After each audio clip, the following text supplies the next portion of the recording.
மரங்களின் மாநாட்டின் தலைமை பொறுப்பேற்று நடத்தி கொண்டிருக்கிற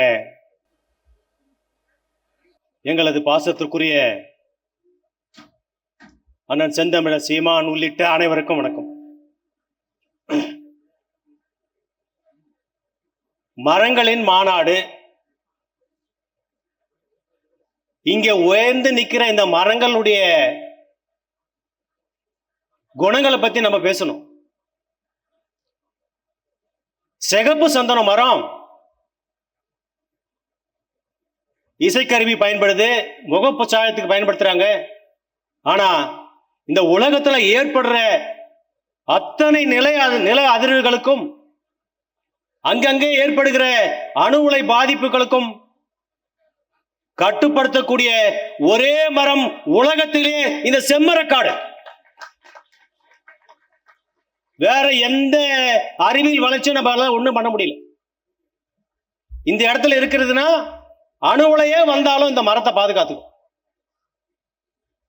ஏன்னா இது போன்ற நிகழ்வுகளை நடத்துவதற்கு வேற யாருக்கும் தெரியாது.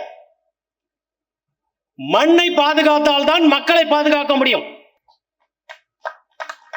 மக்களை பாதுகாத்தால் தான் நஞ்சில்லாத உணவு, மாசில்லாத காற்று, ஆரோக்கியமான உணவு என்கிற அடிப்படை தத்துவத்தை கொண்டு வந்த ஐயா நம்மாழ்வாருடைய பிள்ளைகள் தான் நாம் தமிழருடைய பிள்ளைகள்.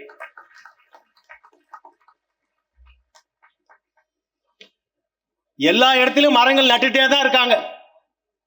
எல்லா முதல்வருடைய பிறந்த நாள்ல மரங்கள் நட்டுட்டே தான் இருக்காங்க. ஏன்னா நடுறது ஒரே பள்ளத்தில் நடுறாங்க. நாம் தமிழருடைய பிள்ளைகள் ஒவ்வொரு இடத்திலும் மரங்கள் நட்டுட்டே இருக்காங்க. அவர்களுக்கு யாரும் சொல்லிக் கொடுக்க தேவையில்லை. பனைமரம் விழுந்ததுன்னா பனைமரம் நடுறதுல போயிட்டாங்க. பொது இடங்கள்ல மரங்கள் நடுறது இன்னைக்கு அரச மரம், ஆலமரம், அத்தி மரம், இச்சி மரம், இலுப்ப மரம் போன்ற பாலுள்ள மரங்களை நட்டு இந்த மண்ணை பாதுகாத்து வருகிறோம். பல்லுயிர் பெருக்கத்துக்கு உண்டான மரங்கள் நட்டு வருகிறோம். ஒவ்வொரு பறவையும் தன்னுடைய வாழ்நாளில் சாப்பிடுகின்ற அந்த உணவு, அந்த நொதித்திறன் பல ஆண்டுகளுக்கு பிறகும் அந்த விதை முளைக்கிறது. அதனுடைய எச்சத்தில் இருக்கிற விதைகள். அதனால்தான் பனைமரங்களிலே ஆலமரம் முளைக்கிறது, பனைமரத்திலே அரச மரம் முளைக்கிறது, பெரிய கோபுரங்களிலே ஆலமரம் முளைக்கிறது. அங்கே மண் இல்லை, தண்ணீர் இல்லை, அங்கே எந்த ஒரு ஈரப்பதம் இல்லை என்று சொன்னாலும் அங்கே மரங்கள் வாழுவதற்கும் அந்த மரங்கள் வளருவதற்கும் பறவைகளுடைய எச்சத்தில் இருக்கிற விதைகளுக்கு உயராற்றல் அதிகம். அததான் அண்ணன் சீமான் அவர்கள் காக்கை குருவிகளை பாதுகாத்தால் இந்த வனங்களை பாதுகாக்க முடியும் என்கிற ஒரு குரலை ஒலித்திருக்கிறார். வேற யாருக்கும் அது தெரியாது. இயற்கையை நேசிக்கிற அந்த விஷயத்தை கொண்டு வந்திருக்கிற இந்த நாம் தமிழருடைய பிள்ளைகள் இன்னும் நிறைய மரங்கள் நட்டுட்டே வரீங்க. தமிழ்நாட்டில் வளரக்கூடிய 3 மரங்களுக்கு தடை இருக்கு. சிகப்பு சந்தன மரம், ரோஸ்வுட் மரம். இந்த மரத்தை ஒரு விவசாய தோட்டத்தில் நட்டு வளர்த்துக்கலாம். அவர் முதிர்வடைஞ்ச பிறகு கூட அதை வெட்டி விற்க முடியாது. இது வனத்துறையில் இருக்கிற சட்டங்கள். ஆனா நாம என்ன கேட்டுக்கிறோம்? எல்லா மரக்கன்றுகளையும் நீங்க தான் கொடுக்குறீங்க, வனத்துறை கொடுக்குது. ஆனா அந்த மரத்தை வெட்டுவதற்கு அங்கே அனுமதி இல்லை. அதை நாம் தமிழர் சீமான் அவர்கள் இந்த மண்ணுக்கு முதல்வரானால் அது நடக்கும். விவசாயிகளுடைய பொருளாதாரத்தை பாதுகாக்கக்கூடிய விஷயத்தை எடுத்துக்கொண்டிருக்கிறார்கள். இதைத்தான் இப்போ நம்ம செய்து வைக்கிறோம். கர்நாடக மாநிலத்திலே ஆலமர திம்மக்காண்ட ஒரு பாட்டி, அந்த அம்மா இன்றைக்கு 105 வயதுல வாழ்ந்துட்டு இருக்காங்க.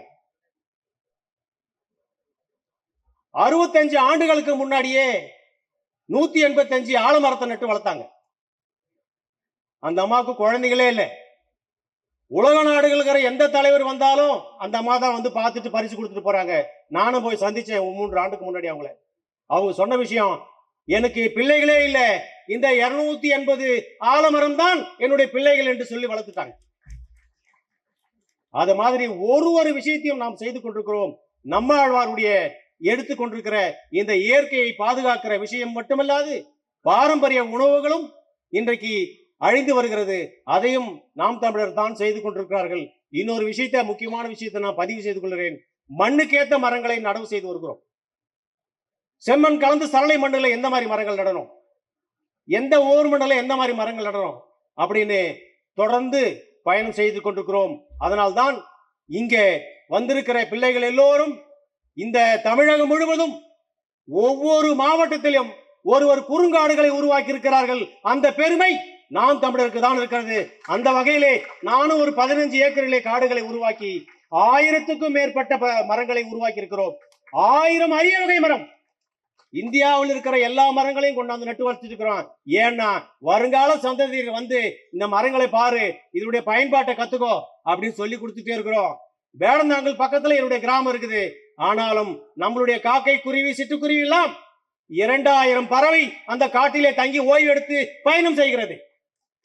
என்னை சுத்தி இருக்கிற 1400 ஏக்கர் கொண்ட ஏரியிலே 2 லட்சம் மரம் வளர்த்திருக்கிறது. அது பறவைகளுடைய எச்சம். ஒரு துளி மனித உழைப்பு இல்லாமல் காடுகளை உருவாக்குது. கரடி, சிங்கம், புலி, மான் எல்லா உயிரினங்களும் இந்த காடுகளை வளர்த்து கொண்டே இருக்கிறது. அதனால்தான் ஐயா நம்மாழ்வார் சொன்னார்கள், விதைகள் விதைத்தவன் உறங்கினாலும் விதைகள் உறங்காது.